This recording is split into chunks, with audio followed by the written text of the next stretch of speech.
यही जन्म मूल्यवान है। जन्म मूल्यवान क्यों है समझना। ये जो मानव जन्म मिला है इसको क्यों दुर्लभ और अमूल्य बोला गया है? क्योंकि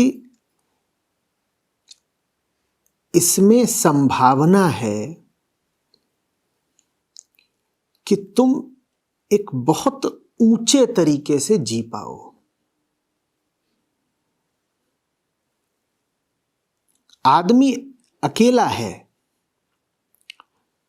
जिसके जीने का तल जन्म के साथ ही निर्धारित नहीं हो जाता।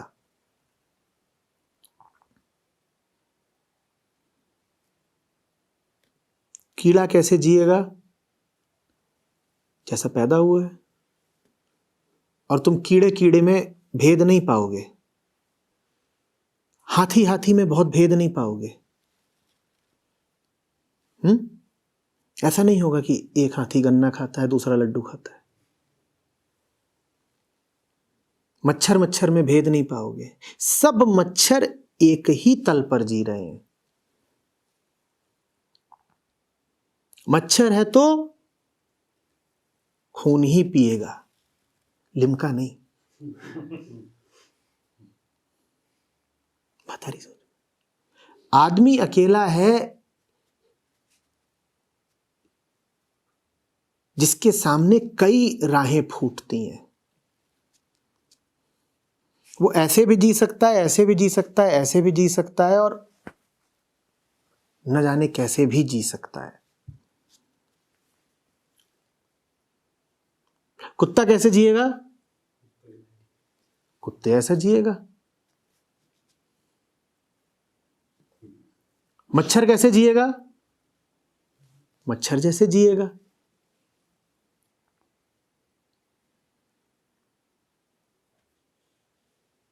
आदमी कैसे जिएगा? कुछ निश्चित नहीं।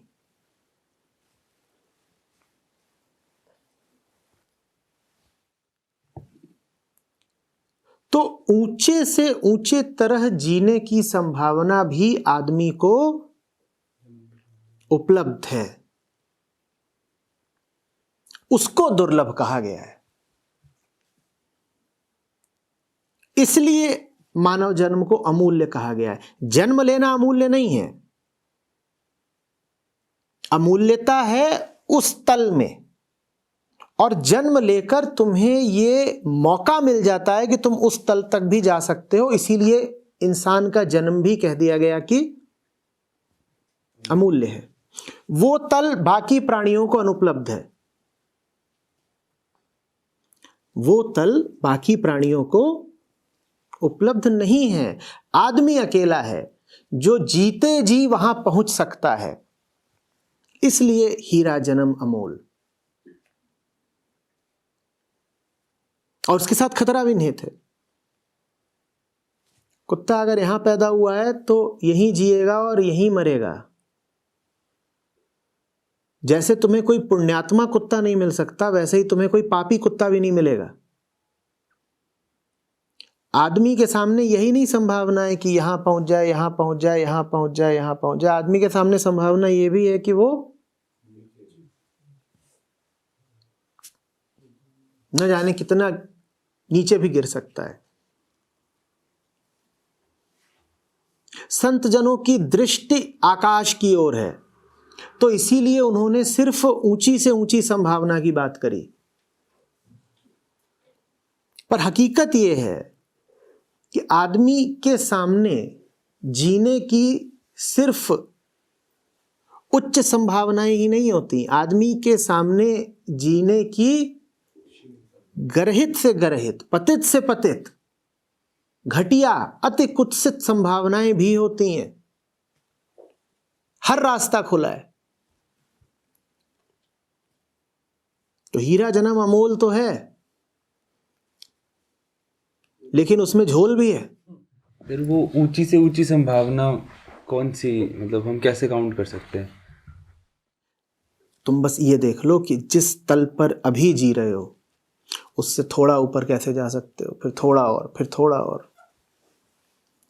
प्यास लगातार रहे, ऊंचाई की ओर गति लगातार रहे।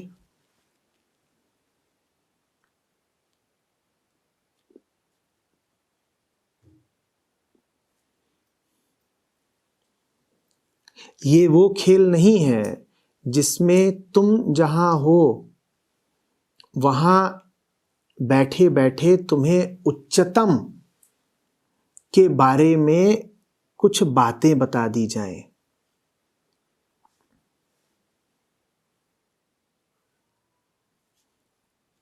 तुम जहां हो वहां से तो तुम्हें बस ये बताया जा सकता है कि एक पायदान और ऊपर चढ़ो।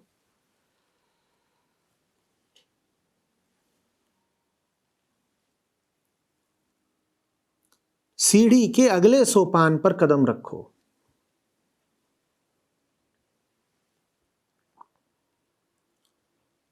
सीढ़ी के अंत में क्या है इसकी कल्पना करने की कोशिश मत करो, क्योंकि तुम्हारी सारी कल्पना उतनी ही होगी जितने तुम हो अभी, और तुम हो सीढ़ी के बहुत निचले तलों पर।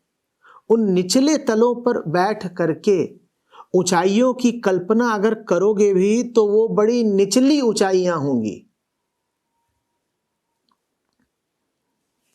इसीलिए ये सब बातें नहीं पूछनी चाहिए कि किसी बुद्ध का मन कैसा होता है, मुक्ति का अनुभव कैसा होता है, सत्य के दर्शन कैसे होते हैं, परमात्मा का स्पर्श कैसा होता है, मौन में क्या प्रतीत होता है। ये सब बातें बेकार की हैं। तुम अभी चेतना के जिस स्तर पर हो वहां पर तुम इन बातों से क्या अर्थ निकाल लोगे। अभी तो तुम्हारे लिए उपयोगी बस यही है कि तुम पूछो कि मैं जहां हूं उससे एक कदम आगे ऊंचे कैसे जाऊं। वही व्यवहारिक बात है।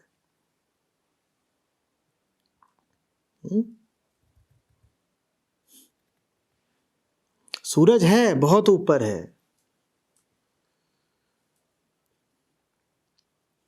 तुम जमीन पर खड़े हो, यहां खड़े खड़े ये पूछोगे कि सूरज पर कदम कैसे रखना है, तो बात बेकार की है। तुम तो सूरज की रोशनी का उपयोग करो। किस लिए? एक कदम और ऊपर जाने के लिए। सूरज की रोशनी का इस्तेमाल सूरज तक पहुंचने के लिए अगर तुम करोगे तो तुम बड़े अंधेरे में हो। सूरज की रोशनी का इस्तेमाल करो थोड़ा आगे बढ़ने को, थोड़ा आगे बढ़ने को, थोड़ा आगे बढ़ने को। तुम जितना आगे बढ़ोगे सूरज तुम्हारे लिए उतना बदलता चला जाएगा।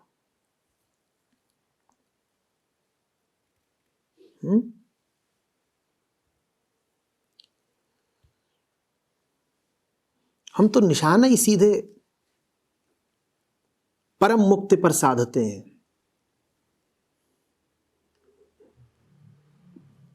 कोई लाभ नहीं। ऐसे छोटे बच्चे चांद को पत्थर मारते हैं।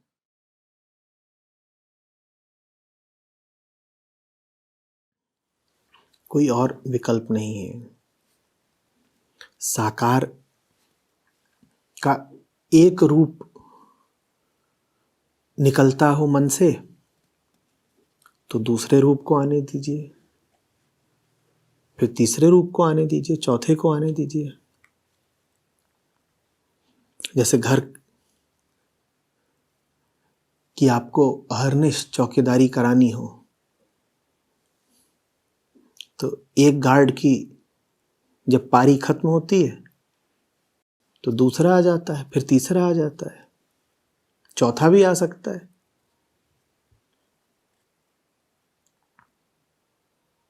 निराकार को याद रखना साधना के आरंभिक चरणों में संभव नहीं है।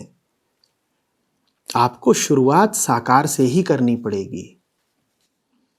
अपने जीवन को आपको उन साकार प्रतीकों से भर लेना होगा जो लगातार विचलित मन को लौटा लौटा करके सत्य की याद दिला दें। और वो कठिन नहीं है। कठिन क्यों नहीं है बताए देता हूं। अपने वर्तमान जीवन को देखिए, आपने उसको न जाने कितने ऐसे प्रतीकों से भर रखा है जो उसे विचलित करते रहते हैं।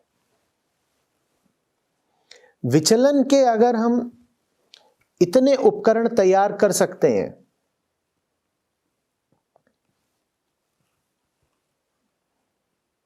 तो शांति के भी तो प्रतीक तैयार करे जा सकते हैं ना।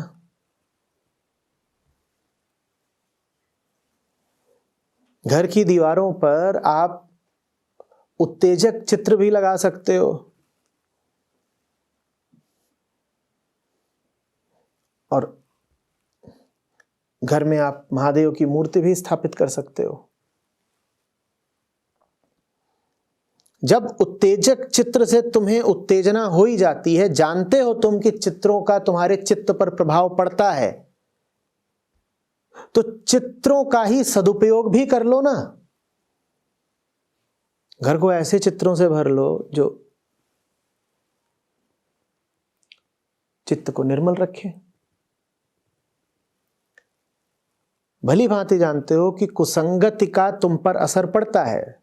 शांत बैठे हो, तुम्हारे किसी दोस्त यार का फोन आ गया और बिल्कुल बहक गए,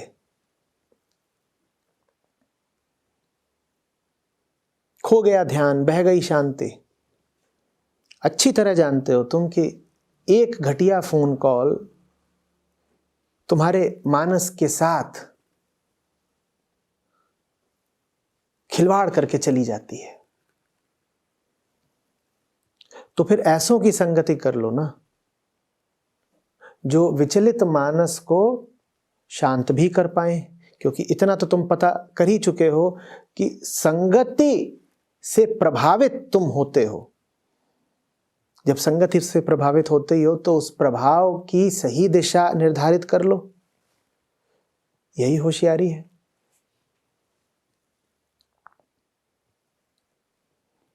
जब तुम अच्छे से ये जानते हो कि कौन सी चीजें हैं जो तुम्हें हिला डुला जाती हैं, तो उन्हीं चीजों का सदुपयोग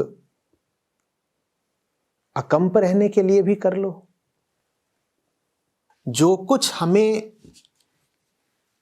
खराब करता है, जो कुछ हमें मलिन करता है, अगर उसी को गौर से देखें तो वहां से ही रास्ता मिलेगा निर्मल हो जाने का भी।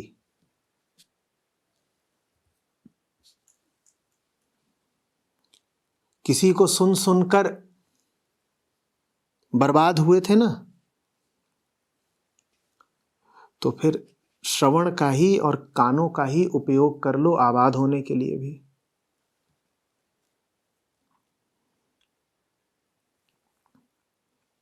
न जाने क्या पढ़ लिया था